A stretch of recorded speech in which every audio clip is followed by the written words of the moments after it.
Diddy is in serious trouble as secret recordings from his past have surfaced in court, revealing shocking details that could change everything. The once untouchable music mogul is now facing a legal firestorm, and insiders say he's panicking behind closed doors. These newly exposed recordings reportedly contain conversations that could dismantle his entire empire. Sources close to the case suggest that these tapes don't just hint at wrongdoing, they provide undeniable proof. The courtroom was left in stunned silence as the recordings played, painting a picture of a man who may have been hiding more than anyone realized. But Judge Subramanian, he didn't bite on that, and Diddy's bail was denied for the third time. According to a report from the Daily Mail, that's why Diddy had a breakdown. A person close to him apparently said, quote, "Spending the holidays behind bars was a nightmare for him."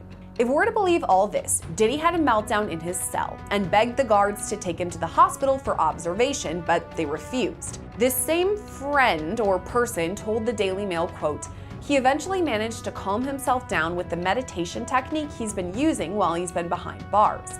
It took him a few hours of deep breathing and focusing to get out of the bad space he was in, but he finally managed it." This isn't the first time Diddy's mental health has come into question while he's been at MDC. When he first arrived, he was on suicide watch, which the U.S. Department of Justice National Institute of Corrections describes as supervisory precautions taken for suicidal inmates that require frequent observation. Here's Diddy has maintained his innocence, but this latest development is making that defense harder to believe. Insiders claim that his legal team is scrambling to contain the damage, but the prosecution is determined to use this evidence to its full extent. The leaked recordings reportedly include conversations with individuals who were once part of his inner circle, people who now seem ready to turn against him. First, let's talk about these secret recordings. What's on them?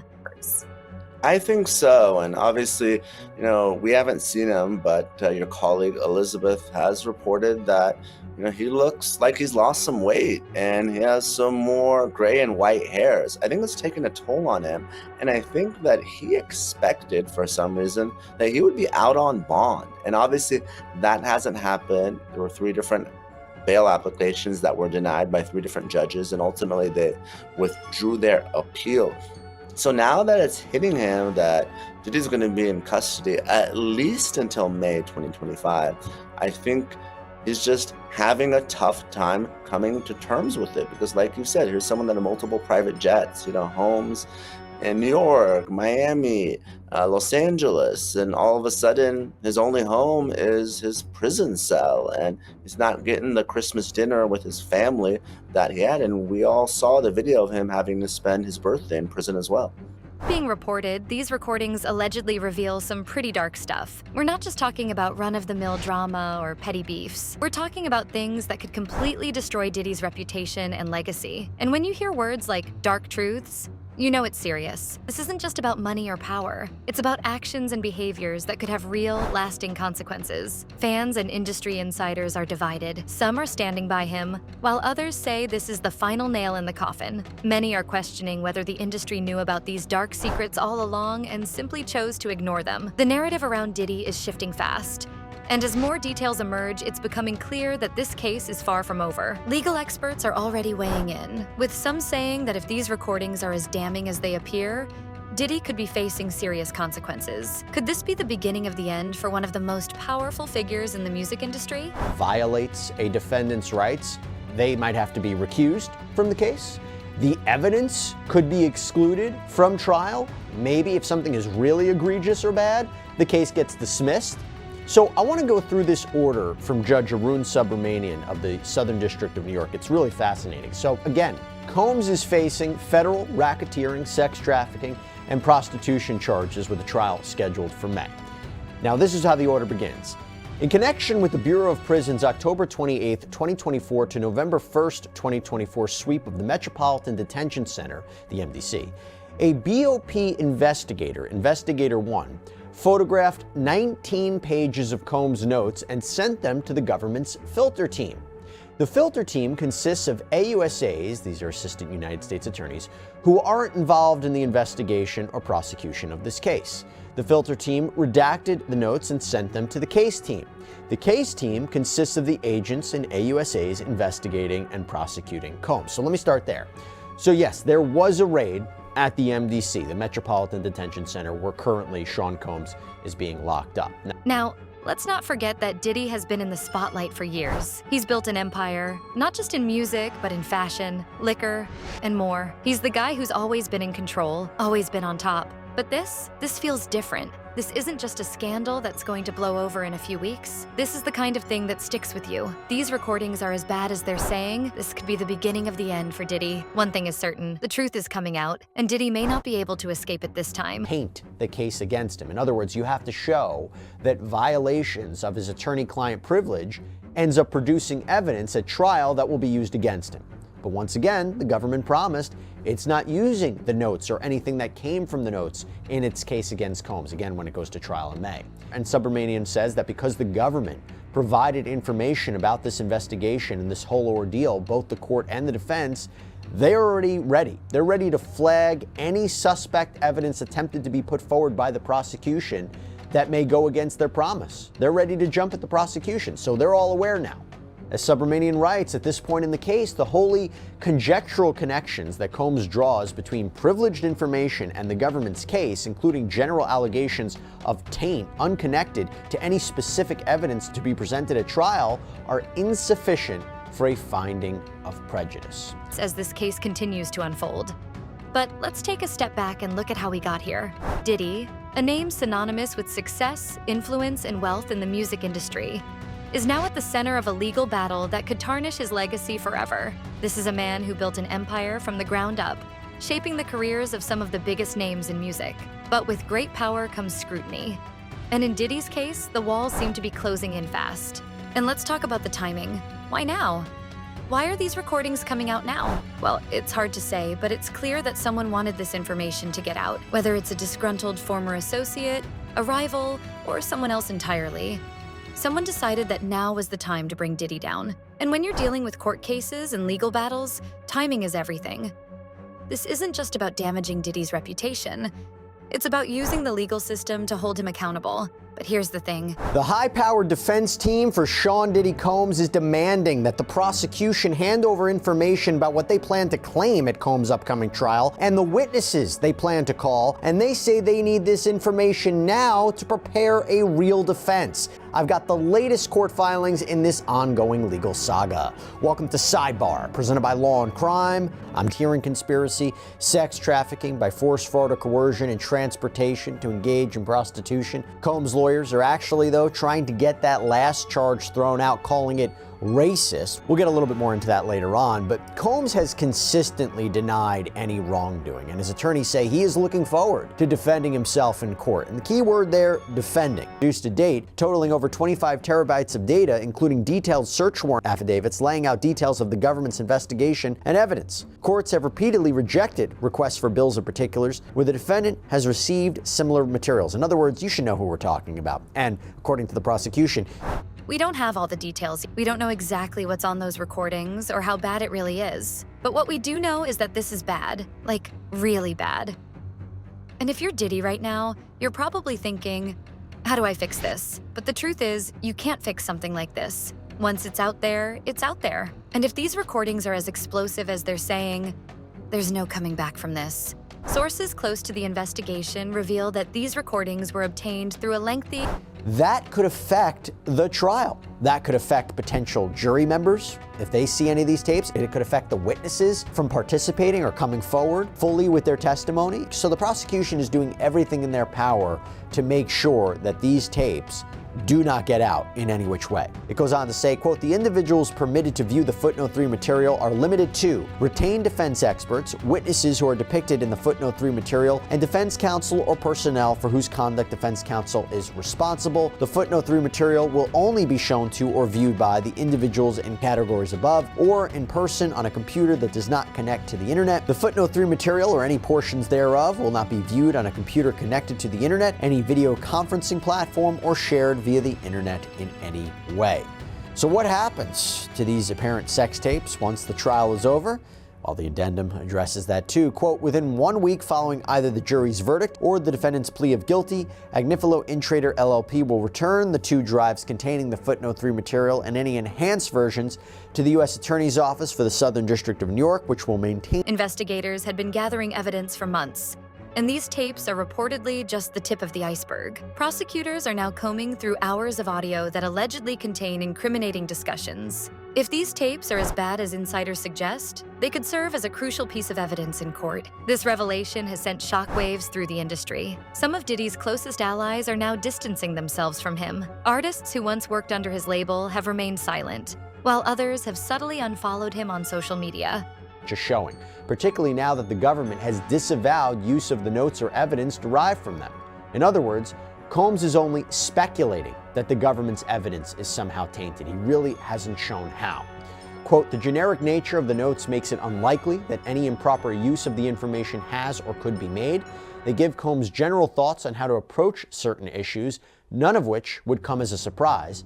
However, if a question arises closer to trial as to the use of suspect evidence and Combs can make a threshold showing that the evidence is tainted, then Combs can bring it to the court's attention. Until then, the government is cautioned to be mindful of Combs' privilege and the need to abide by filter team processes. While there is currently no demonstrated need for a special master, the court recommends that the filter team clear potential privileged documents with the defense before turning them over to the case team. So the judge kind of admonishing and also instructing what the prosecutors and the filter team need to do moving forward. And there you have it. Definitely not a win for Sean Combs. No violation of his rights. There's no hearing.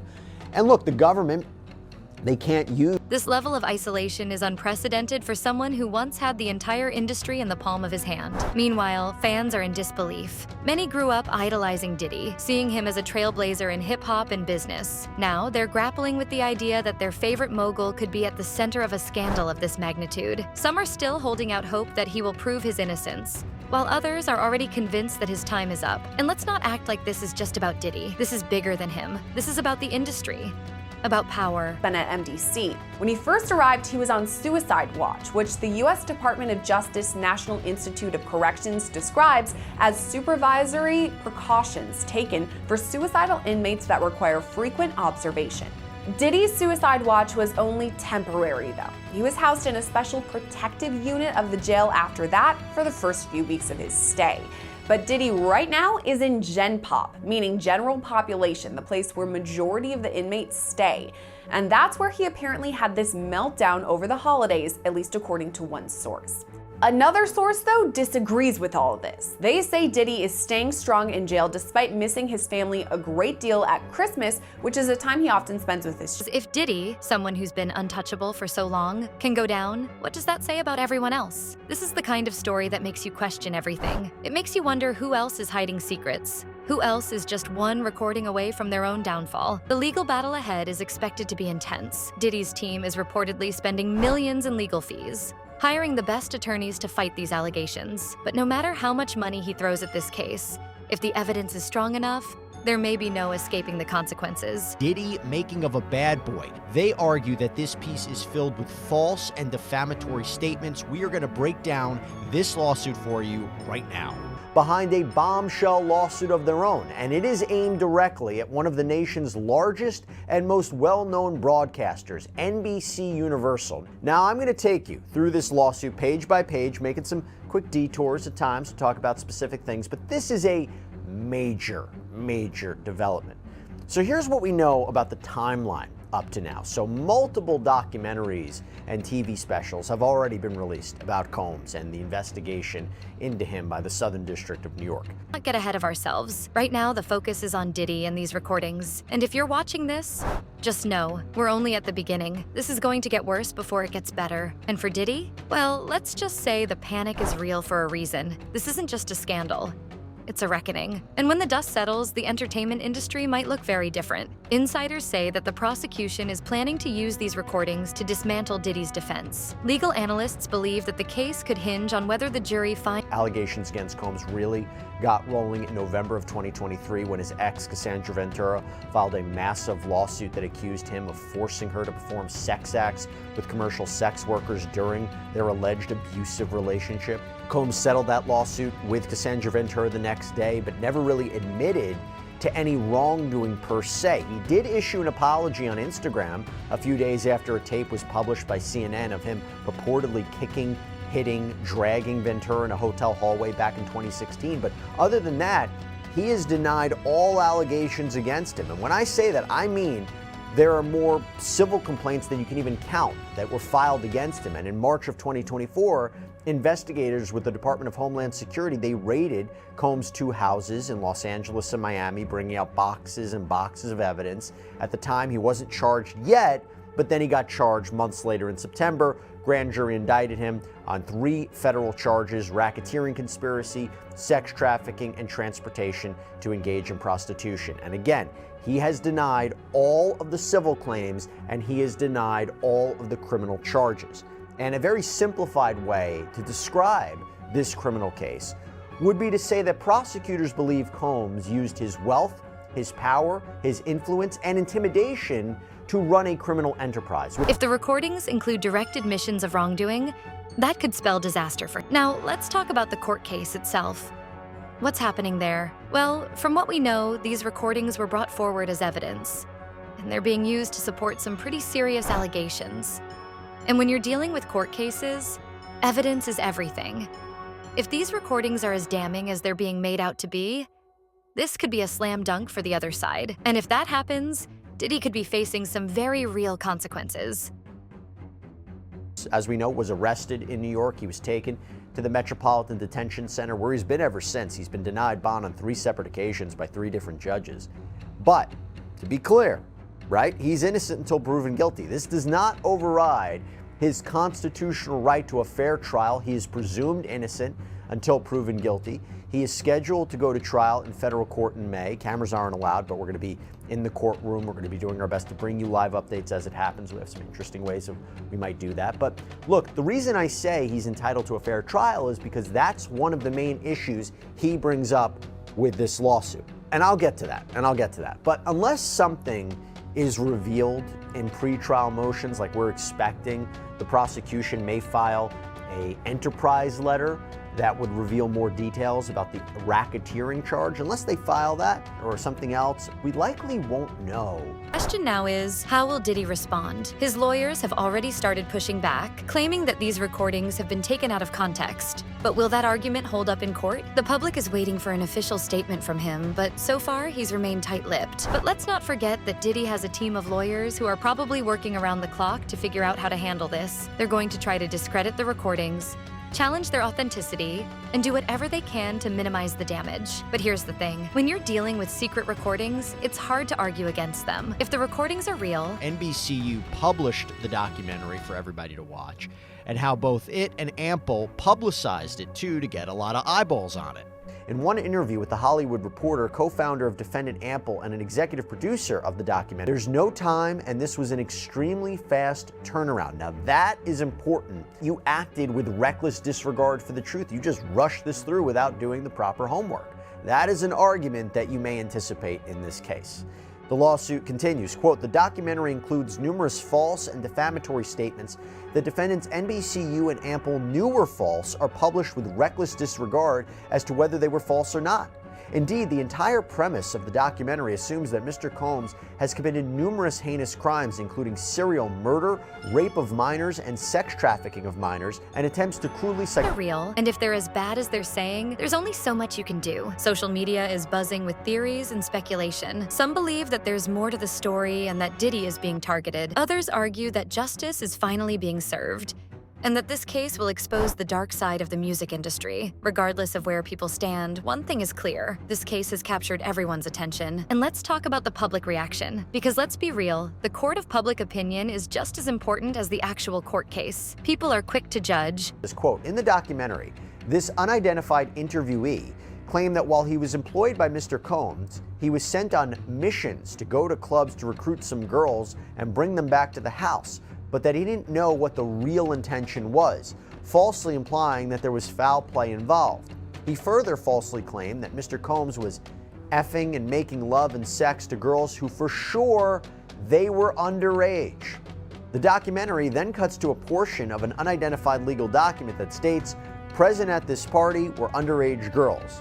Again, I have to make a point here. It is very different filing a lawsuit accusing Sean Combs of something versus saying it in a documentary, because with a litigation comes the litigation privilege. That shields attorneys and their clients, the parties, from being sued for defamation for claims that they make in legal papers, right? Not to the media, but in legal papers, like in a complaint. And that makes sense, right? Because everyone's going to make statements that the other side is going to say are false, but you can't just go around and sue them. These are allegations. Especially when it comes to celebrities. And these allegations are the kind of thing that sticks. We've seen it happen time and time again. Once the public turns on you, it's really hard to come back from that. And if these recordings are as explosive as they're saying, the public reaction is going to be brutal. Meanwhile, major brands and business partners are watching closely.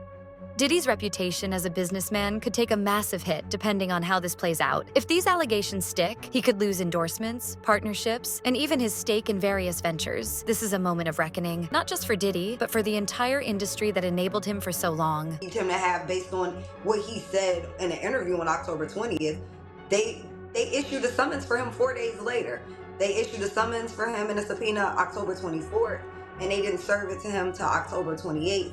And then I talked to him October 29th, and then we went to the grand jury testimony on the 31st. So that was like the progression of those things. But I think it's just a culmination of the government is trying to look for all relevant information, people who purport to have relevant information, especially people who can't come across as untainted because they don't have a bias. But Mr. Burgess isn't somebody who's unbiased. Back to the lawsuit, it says in media interviews, Burgess claims he has worked in the music industry for decades, but he has no public record of any professional achievements, and he left no detectable footprint on the industry prior to his recent campaign to malign Mr. Combs. Burgess has never met Mr. Combs and has never had any relationship with anyone in Mr. Combs' family. As more details come to light, one has to wonder, who else knew about this? If these recordings date back years, does that mean that people in his inner circle turned a blind eye? Or were they simply too afraid to speak out until now? This case is peeling back the layers of an industry where power and influence often overshadow accountability. The coming weeks will be crucial. More evidence is expected to surface, and the legal battle will only intensify. Will Diddy be able to clear his name? Or is this truly the beginning of the end for him? Stay tuned as we continue to follow this developing story. The truth is coming out, and there's no telling what will be revealed next.